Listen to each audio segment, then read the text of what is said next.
Okay. So, Julia, my question for you is,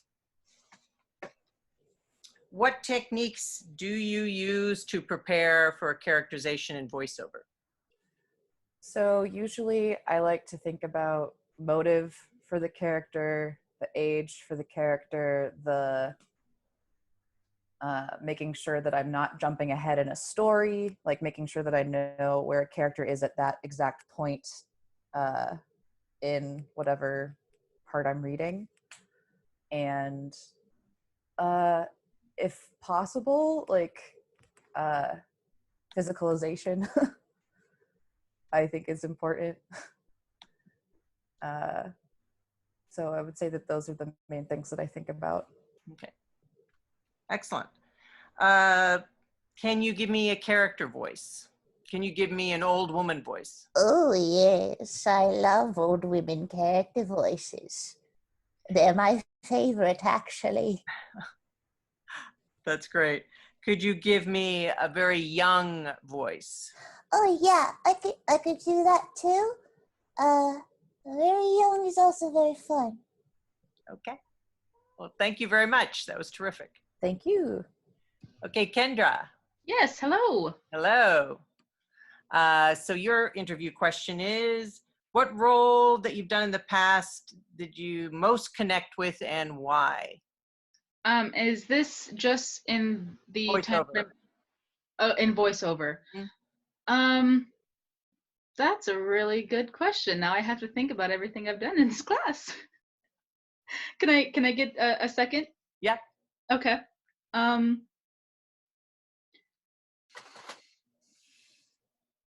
boy. I think my favorite character that I was able to connect with wasn't even a character that was required of us for a project. It was when we got to choose what reel we wanted to do. Okay. And I really connected with the animation, and there was two characters I really identified with. It was the snot-nosed bratty child. Could you give that to us? Can we hear it? Yeah, sure. I mean, it's okay, I guess, but really, it's better than yours, so that's all that really matters. Very nice. Can you give us another a distinctive, idiosyncratic voice for animation? Well, gee, guys, I don't really know what you really want from me, but I'm gonna do my best. Okay, that was great. Thank you. All right, thank you very much. Thank you. All right, Jamie. Yeah. What made you want to be a voice actor? I can do it from home, and then you don't actually have to be on the screen. All right. And could you give us two different distinctive voices that you can do without any kind of enhancement? Well, I never thought I would be able to do a bunch of different little voices. Well, I see, but I know the older we get, the harder things become. Okay, great. Thank you very much. Let's see. Different question, no? What techniques do you use to prepare for a character in voiceover? Techniques. As far as preparation, like Yeah, what's your preparation? I drink a lot of water. I eat green apples, which help. And then I practice a lot before actually recording. Just taking deep breaths and. Do you think about the character, who the character is, what the target audience is? Yes, I try to think of who I am talking to as that person. Okay. Can you give us two contrasting voices? Okay. actually. I can do my fairy godmother. Okay. Phew! Well, now that the housekeeping is done, I can finally relax. What shall I do first? That's Daisy, watch where you're going, little sweet Elda. What happened, darling? That was great. one. That's great. Could you give me an annoyed, impatient housewife? Oh, come on. Let's get this housework done. Come on. It's just been, I've been sitting here all day. I'm not motivated. I just got to get this housework done, but, I just don't feel like doing anything. Awful. That's great. Thank you. Hello. Hello. So, if you could do voices for a particular animation series or video game, what would that be? What show or what company or what game? It's hard to say in particular, but maybe somewhere like Adult Swim or Cartoon Network, just a place where it's animation, but where maybe it's a more serious story. I'm not one to do stories where it's about the comedy or whether it's physical or verbal.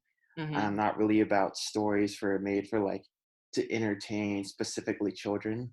I'm Oh, kind of okay, I more understand. drawn, Mm-hmm. yeah. So I'm more drawn to maybe like anime or more teenage oriented or animation where you can have a broader audience of people where maybe it's kids and adults watching that delves into more interesting and maybe more serious subject matter.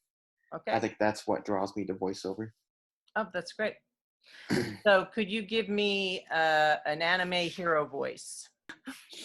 Stop right there, you evil villain.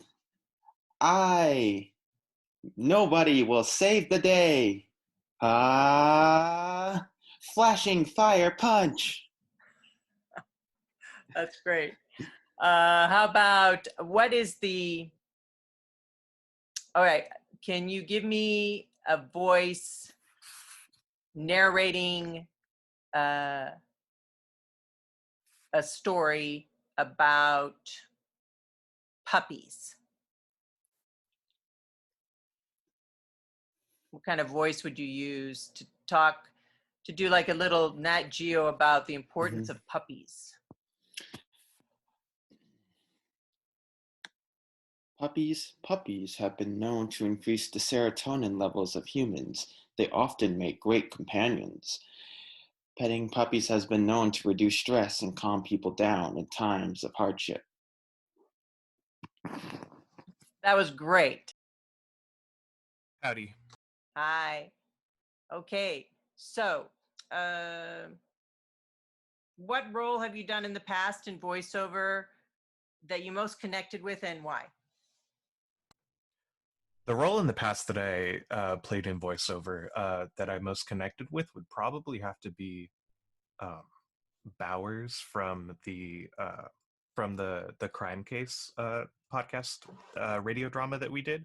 I feel like there was a lot of reserved but still present emotion that came through with the character that I also exhibit in real life. And when you look at a script, how do you key in to how to approach the character?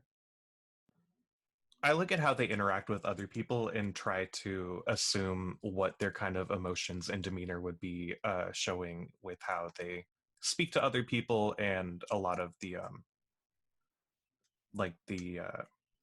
the not the prop work, but like the sound staging that's present within the script. Okay. That's actually a very important point. Can you give me two contrasting voices? Well, I sure can. You know, I just love going down to the creek with my buddy Bud, and we just go noodling for some catfish. And oh boy, ain't that just the gosh darn that's the best time of my whole life. And I really feel like that I need to spend more time alone. I feel the outside world is very, very overwhelming for me, and my body is just so frail. I fear that I might come down with consumption were I to even think about going down to the park. That's great. Fantastic. Thank you very much. Lovely, lovely.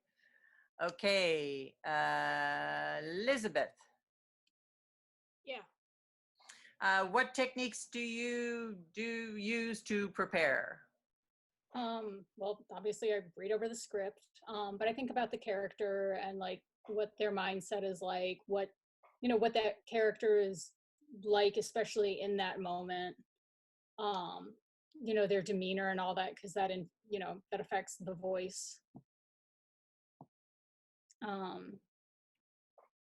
Yeah. And what keys you in from how the character is described, how the character interacts? From how the character is described, word choice, because that, generally speaking, like what words people pick can give you an idea of a person's like personality, or what they hold to be important, and things like with Wally from the radio play, there was a lot of like yas and stuff. There were little like ticks here and there that seemed to inform him having some kind of accent and being kind of, a little more carefree and loosey-goosey with the voice. Yeah. Okay. Definitely. I can see that. I'm going to describe a character and I want you to give me a voice for the character. Okay. All right. It's a Gandalf-like character, sort of ethereal, tall, flowing hair, and the character is a magician. What sort of magician would you be looking for? Because I could certainly help you in that regard. How about a villainous, mystical, warlock-like character? Mystical warlock character that's also a villainess. I can certainly try. I cannot guarantee much success in that regard. Potions, yes. Parlor tricks, you don't even know. Great.